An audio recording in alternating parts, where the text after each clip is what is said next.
enter into such a marriage. ஆனபடியால் இது கடைசி காலம் என்பதை நாம் நன்றாக விளங்கிக் கொள்ளுகிறோம். Therefore we understand that this is indeed the last time. இரண்டாவதாக தொடர்ந்து நான் வாசிக்கும் பொழுது, Secondly, when we continue to read, ஆண்டவர் நோவா காலத்தை குறிப்பிடுகிறார், இது லோத்து காலத்தை குறிப்பிடுகிறார். the Lord mentions about the days of Lot. லோத்து காலத்தில் நடந்தது போலவே மனுஷகுமாரன் வரும் காலத்திலேயும் நடக்கும். Likewise also as it was in the days of Lot.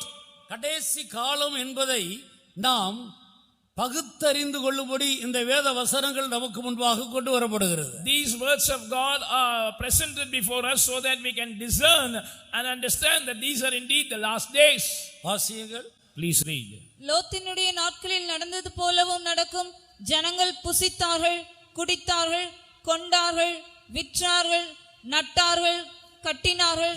லோத்து சோதோமை விட்டு புறப்பட்ட நாளிலே வானத்திலிருந்து அக்கினியும் கந்தகமும் வர்ஷித்து எல்லாரையும் அழித்து போட்டது.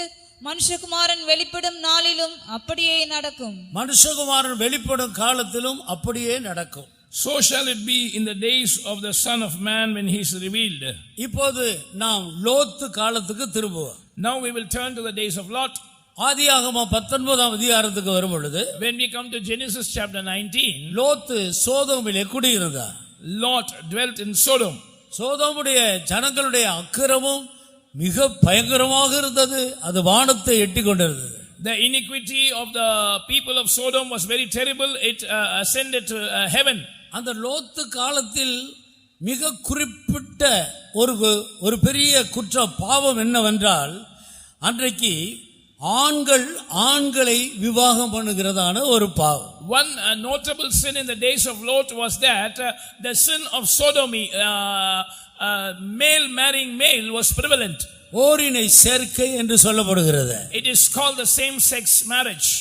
அதைத்தான் லோத்து காலத்தில் நாம் முக்கியமாக அந்த லோத்தின் காலத்தில் நடந்த சம்பவங்களில் இதை காண முடிகிறது. When we study the incidents that took place in the days of Lot, we can find this as something notable. Sodom கொமோராவுக்கு வரப்போகிற அழிவை எச்சரித்து சொல்லி அங்க இருந்த நீதிமானாகிய லோத்தை பாதுகாக்கும்படி 2 தூதர்கள் அனுப்பப்பட்டார்கள். 2 angels were sent to Sodom to warn of the impending judgment and to rescue Lot, who was a righteous man living among them.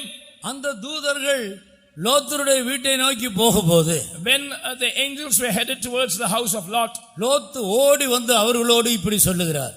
Lot came running to them and said, ஆண்டவன்மாரே, நீங்கள் இந்த ராவிலே தெருவிலே தங்க வேண்டாம், என்னுடைய வீட்டுக்கு வாருங்கள் என்று அழைக்கிறார். Lord said, you need not stay in the street tonight, come into my house. இல்லை, நாங்கள் தெருவிலே ராத்தங்குவோம் என்று சொல்லுகிறார். And they refused and said, no, we will stay in the street all night. Lot அவர்களை வருந்தி தன்னுடைய வீட்டுக்குள்ளே அழைக்கிறார். He pressed upon them greatly and asked them to come into his house. இந்த விஷயம் அந்த பட்டணத்தில் உள்ளதான ஜனங்களுக்கு அறிவிக்கப்பட்ட போது, when this news came to the knowledge of the men of the city, அவர்கள் எல்லாரும் வந்து இந்த லோத்து வீட்டுக்கு வந்ததான 2 தூதர்களை வெளியே அனுப்போம், நாங்கள் அவர்களை அறிய வேண்டும் என்று சொல்லி வற்புறுத்துகிறார். They compressed and said to Lot that you must bring them out unto us so that we may know them. Sodom கொமோராவின் அக்கிரமங்களில் சீர்கேடுகளில் உயர்ந்து நின்றது இந்த ஓரினை சேர்க்கை பாவம். This same sex marriage was something that stood out as the peak of the sins of Sodom and Gomorrah. மனுஷகுமாரன் வரும் காலத்திலும் அப்படியே நடக்கும் என்று கர்த்தராகிய இயேசு எச்சரித்து சொன்னார். The Lord Jesus warned and said, so shall it be in the days when the Son of Man shall be revealed.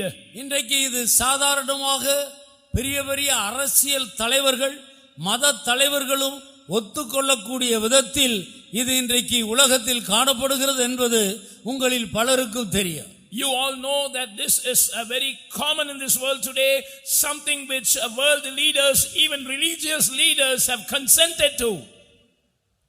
இந்த விஷயத்தில் திருமணம் செய்து வைக்காத சபையில் உள்ள கிறிஸ்தவ போதகர்களையும் கூட அவர்கள் சிறைச்சாலையில் அடைத்துக் கொண்டு வருகிறார்கள். There are incidents when the church leaders who refuse to conduct same church marriages have been arrested and put in prison.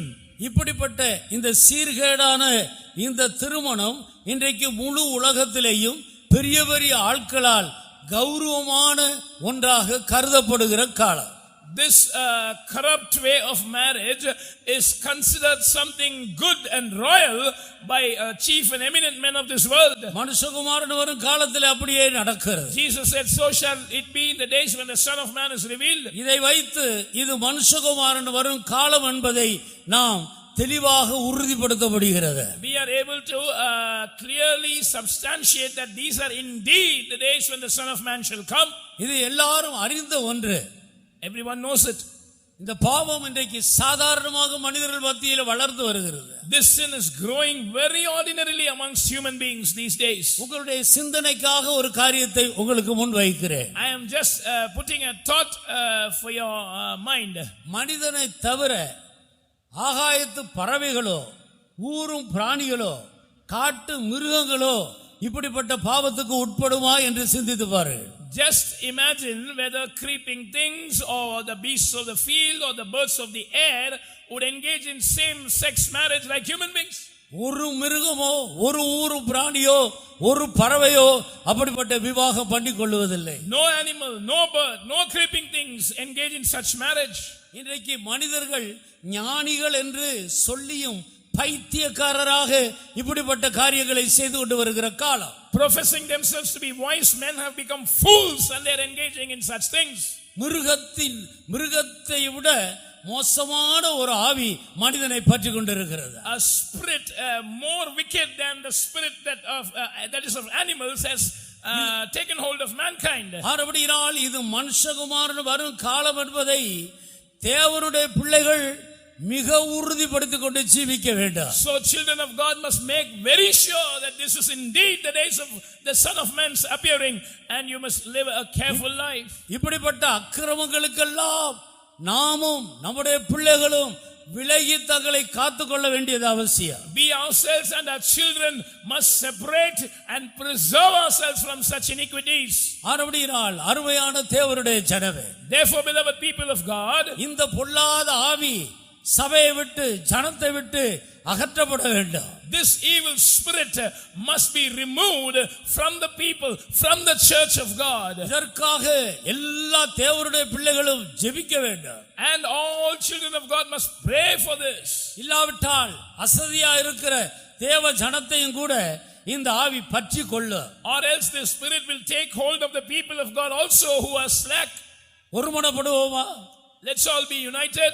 கைகளை உயர்த்தி உறுதியாக நிச்சயத்தோடு முழு பலத்தோடு கர்த்தரை ஸ்தோத்திரித்து இந்த ஆவி சபையை விட்டு ஜனத்தை விட்டு நீங்கும்படி கர்த்தரை துதிப்போமா? Let's lift up our hands in unison with a steadfast mind, with an assurance, so that the spirit might be departed from the church of God, from the people of God. Shall we praise God? கொஞ்ச நேரம் ஒருமனப்பட்டு ஸ்தோத்திரிப்போம். With oneness of mind shall we praise God. ஸ்தோத்திரம் ஸ்தோத்திரம் ஸ்தோத்திரம் ஸ்தோத்திரம் ஸ்தோத்திரம் ஸ்தோத்திரம் ஸ்தோத்திரம் ஸ்தோத்திரம் ஸ்தோத்திரம் ஸ்தோத்திரம் ஸ்தோத்திரம் ஸ்தோத்திரம் ஸ்தோத்திரம் ஸ்தோத்திரம் ஸ்தோத்திரம் ஷபா பா பா பா பா பா பா லா ரா கிரா பா லா ரா பா சலாரியா பா ஷபா லா ரா பா கரஸ். நாம் ஸ்தோத்திரம் பண்ணி கொண்டு இருக்கும் பொழுது கர்த்தருடைய ஆவியானவர் ஒரு தேவனுடைய வார்த்தை எனக்கு நினைப்பூட்டினார். When we were praising God, the Spirit of God reminded me of a verse. சத்துரு வெள்ளம் போல் வரும்போது, when the enemy shall come in as a flood, ஆவியானவர் கொடியேற்றுகிறவராக இருக்கிறார். the Spirit of God will raise up a standard against him. நமக்குள்ளே தேவ ஆவியானவர் வாசமா இருக்கிறார். The Spirit of God dwells in us. நாம் எல்லாரும் அன்பின் குமாரனுடைய ராஜ்யத்தின் அங்கத்தினராக இருக்கிறோம். We are all members of the kingdom of his dear son. சபைக்கு விரோதமாய், against the church, தேவ ஜனத்துக்கு விரோதமாய், against the people of God, சத்துரு இப்படிப்பட்ட பாவங்களை கொண்டு வெள்ளம் போல் வரும்போது, bearing these sins when the enemy comes against the flood, ஆவியானவர் அவருடைய ஜனத்தை குறித்து கவலை இல்லாமல் இருக்கிறார் என்று யோசிக்கிறீர்களா? Do you think that the Spirit of the Lord is careless about his own people? அவர் அமைதியா இருக்கிறார் என்று யோசிக்கிறீர்களா? Do you think that he is silent? தன்னுடைய சொந்த இரத்தத்தால் சம்பாதித்த சபையை குறித்து அவர் எப்படி அமைதியா இருக்க முடியும்? How can he remain silent concerning his church purchased of his own blood? ஒருமனப்படுவா. Let's be united. நமக்குள்ளிருந்து தேவ ஆவியானவர் கொடியேற்ற விரும்புகிறார். The Spirit of God from within us wants to raise up a banner. இந்த ஆவிகளை நிர்மூலமாக்கி சபையை கர்த்தருக்கு நேராக வழிநடத்தும்படி நமக்காக யுத்தம் செய்யும்படி தேவ ஆவியானவர் எழுப்பி இருக்கிறார். And the Spirit of God has risen to fight for us to destroy these spirits and to lead the church towards the coming of the Lord. எத்தனை தேவனுடைய பிள்ளைகள் தங்களுக்குள்ள இருக்கிற தேவ ஆவியானவரை எழுப்ப போகிறோம். How many children of God are going to kindle the Spirit of God in them? ஆவியானவரை எழுப்பி கொடி ஏற்றட்டும். Let the Spirit of God rise up and raise up a banner.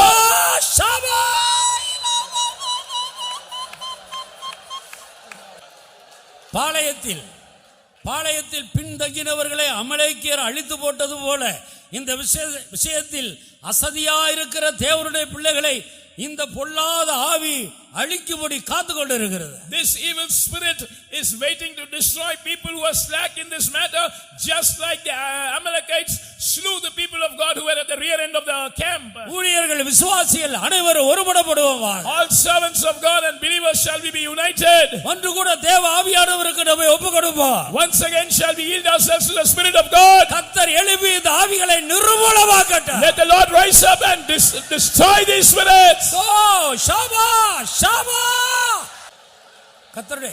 கர்த்தருடைய ஆவியானவர் ஒரு காரியத்தை நினைப்பூட்டுகிறார். The Spirit of the Lord is reminding me of something. இப்படிப்பட்ட ஆவிகளை இந்த கடைசி நாட்களில் தைரியமாய் எதிர்த்து நிற்கக்கூடிய ஒரு அபிஷேகத்தை கர்த்தர் நமக்கு தர விரும்புகிறார். The Lord wants to give us an anointing so that we can boldly resist such spirits in these last days. சும்மா எதிர்த்தால் போதாது. It's not enough if we fight them ordinarily. இந்த ஆவிகளின் மேல் நியாய தீர்ப்பை செலுத்த வேண்டும். We must execute judgment upon these spirits. அதிகாரத்தோடு வல்லமையோடு இந்த ஆவிகளை வெறுக்க வேண்டும். We must hate and abhor these spirits with power and authority. எத்தனை பேர் அப்படிப்பட்ட ஒரு அபிஷேகத்தை விரும்புகிறோம்? How many of us desire such an anointing? கர்த்தரை உயர்த்தி துதியுங்கள். Oh, exalt the Lord and praise Him. அருமையான தேவனுடைய ஊழியரே, தேவனுடைய ஜனமே, beloved servants of God, beloved people of God, இனி நம்மால் மௌனமாய் இருக்க முடியாது. we cannot afford to be silent hereafter. இப்படிப்பட்ட ஆவிகளை காணும்போது, when we see such spirits, புனக்காஸ் எழும்பி சபை நடுவில் போய் அந்த ஆவிகளை குத்தி கொன்று போட்டது போல இந்த பொல்லாத ஆவிகளை அழிக்கக்கூடிய ஒரு வைராக்கியத்தின் ஆவியை கர்த்தர் தந்திருக்கிறார். The Lord has given a spirit of zeal that was found in Phinehas to rise up in the midst of the congregation and to go and destroy those spirits. இனி உன்னால் அமைதியா இருக்க முடியாது. Henceforth you cannot be silent.